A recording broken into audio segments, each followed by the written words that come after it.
Rahim, Assalamu alaikum, dear student. I really hope that you would be fine and shine by the grace of Allah. This is Tanzila Thebo from e-learning with Tanzila Thebo Academy, and as you know that this is the series of the art of essay writing.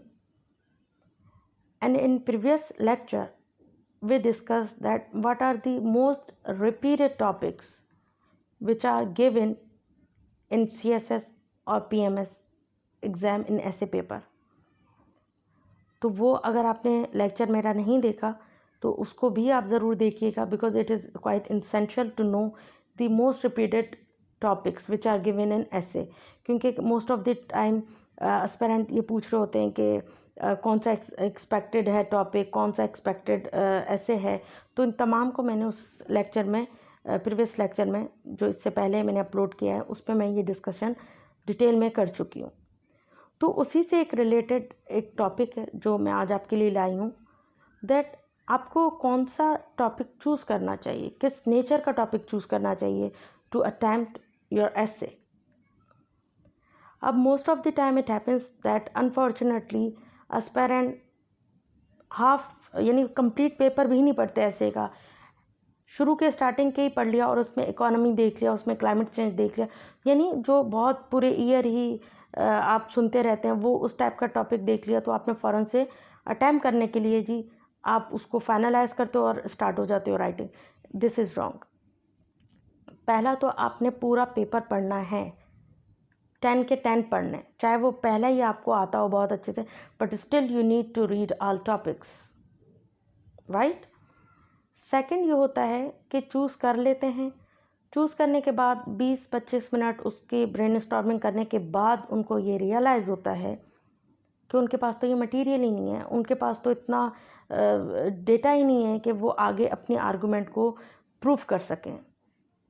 फिर वो क्या करते हैं, फिर वो उस topic जो select करते हैं पहले उसको कैंसिल करके दूसरे की तरफ जाते हैं। मतलब कहने का ये है कि इतना कंफ्यूज होने की अब ज़रूरत नहीं होगी आपको, because I am going to let you know what you need to do. तो आज का टॉपिक हम स्टार्ट करते हैं, बट उससे पहले अगर मेरा ये चैनल आपने सब्सक्राइब नहीं किया so do subscribe it, right.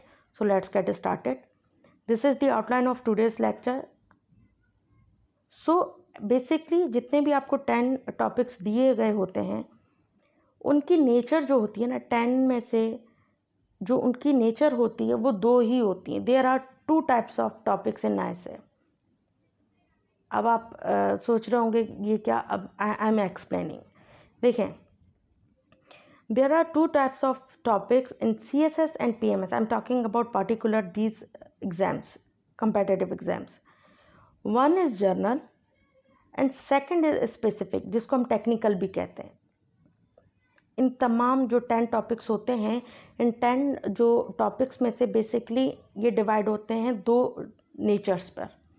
अब वो नेचर्स कौन सी होती है, पहली होती है या तो जर्नल या फिर टेक्निकल। अब वो कौन से हैं आगे चल के हम डिस्कस करते हैं। देखें, स्पेसिफिक टेक्निकल टॉपिक जो होते हैं ना, उसको आप तब तक अटेम्प्ट करने का सोचें भी ना जब तक आपके पास डेटा ना हो।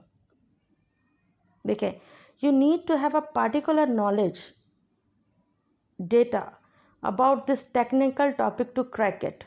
यहाँ डेट है, स्पेलिंग एरर है, मिस्टेक है, डेटा है ये, DATA, डेटा, राइट।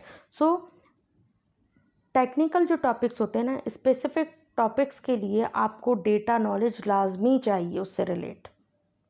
जैसे मैंने कहा कि आउटलाइन जब वो ब्रेन स्टॉर्मिंग कर रहे होते हैं उनको होता है कि भैया we can write it very easily, but no, उस वक्त जब आप बिल्ड कर रहे होते हैं अपनी बॉडी पैराग्राफ को, आप आउटलाइन बना रहे होते हैं, तब आपको ये रियलाइज़ होता है कि जो टॉपिक मैं कर रही हूँ या कर रहा हूँ उसके लिए तो मेरे पास कोई इतनी ज़्यादा मवाद ही नहीं है, नॉलेज ही नहीं है, और रिपीटेड ऑफ आइडियाज़ तो होना ही नहीं है, आपने करना ही नहीं है, ये ब्लंडर तो होना ही नहीं है, ठीक है ना। हर पैराग्राफ में आइडिया डिफरेंट होगा, रिपीटेशन तो होनी नहीं है, तो वहाँ वो स्टक हो जाते हैं। तो इन टॉपिक्स को आप अवॉइड करें अगर आपके पास वाकई में एक स्ट्रॉन्ग आर्गुमेंट नहीं है, तो जिसको हम डेटा कहते हैं, फैक्ट्स फिगर्स कहते हैं, If you don't have particular knowledge or data about it, you will not be able to do it well. Again वही बात है कि अगर कोई चूज़ कर भी लेता है तो आइडियाज़ की रिपीटेशन होगी, और आप जानते हैं रिपीटेशन होती है आइडियाज़ की तो वो क्रैक नहीं होता है, वो ऐसे पास नहीं होता। Getting me?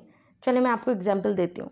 अब जैसा कि मैं कहूँ कि स्पेसिफिक टेक्निकल टॉपिक्स कौन से होते हैं, जैसे मैं कहूँ इकोनॉमी, पूरा ईयर ही आप सुनते हैं economy, but when it comes to writing तो आपको कंप्लीट डेटा चाहिए होता है, कंप्लीट एनालिसिस चाहिए होते हैं, कंप्लीट यानी एक फुल कह दें तो डेटा, फैक्ट्स एंड फिगर्स चाहिए होता है। Then you will be able to write well essay. हमने क्रैक करना है ऐसे, हमने सिर्फ लिख के नहीं आ जाना, हमारा टारगेट है ऐसे पेपर को क्रैक करना, उसमें पास होना।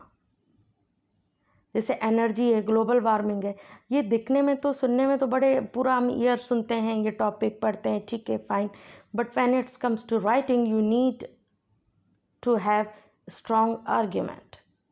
ये बड़े टेक्निकल होते हैं। जैसे लिटरेचर की मैं बात करूँ, लिटरेचर आप ऐसे शुरू नहीं हो सकते हैं, इवन चाहे आपने पीएचडी की भी हो लिटरेचर में, बट जो आपको टॉपिक दिया जा रहा है लिटरेचर के पर्सपेक्टिव से जिस पर्सपेक्टिव से दिया जा रहा है, वो पर्सपेक्टिव आपके पास स्ट्रॉन्ग आर्ग्यूमेंट्स होने चाहिए। और एटलीस्ट जैसे मैंने प्रीवियस लेक्चर्स में बताया था कि एटलीस्ट आपको आइडियली 18 to 23 और 25 समथिंग लाइक दैट आपको आइडियली पैराग्राफ करने हैं। मतलब आपको 18 to 22 या 20 आइडियाज़ लाजमी होने चाहिए और उसके साथ strong argument.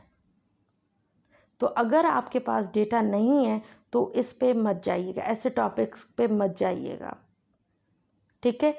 On the other hand general topics, you don't need to have specific data knowledge to write about it. देखिए नॉलेज इन सेंस के कोई पार्टिकुलर आपको कोई फैक्ट्स और फिगर्स ना भी दें तो इट्स फाइन, थोड़े बहुत दे दिए तो एक्सेप्टेबल होता है, कोई ज़्यादा नहीं कि भाई आर्गुमेंट के लिए आपके पास लॉजिकल नॉलेज होना बहुत लाजमी है। नॉलेज की जो यहाँ बात हो रही है ना, नॉलेज होगी तो हम कुछ लिख पाएंगे, मतलब ये कि उस टॉपिक से पार्टिकुलरली बहुत सारा आपको डेटा ना भी हो तो आप कर जाओगे। अब वो कैसे, देखें, in it you can write what you have studied और have observed so far from your own experience life as well.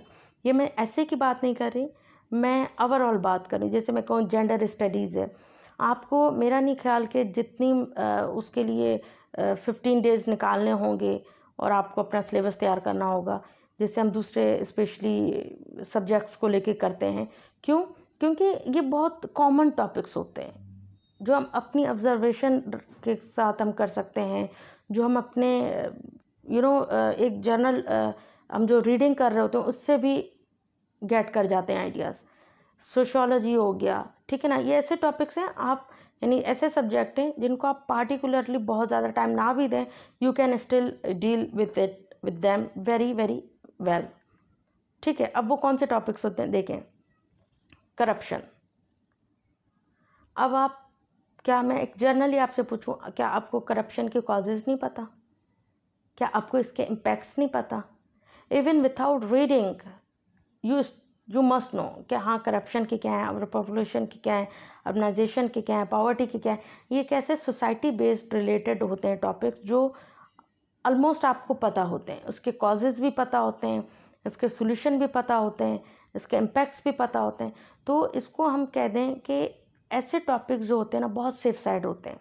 Again वही बात है, मैं ये नहीं कह रही कि आपने स्ट्रिक्टली आपने वो टेक्निकल जो टॉपिक्स हैं आपने करने ही नहीं करें, बिल्कुल करें, बहुत अच्छी बात है आप करें, but if you don't have strong argument don't choose this topic.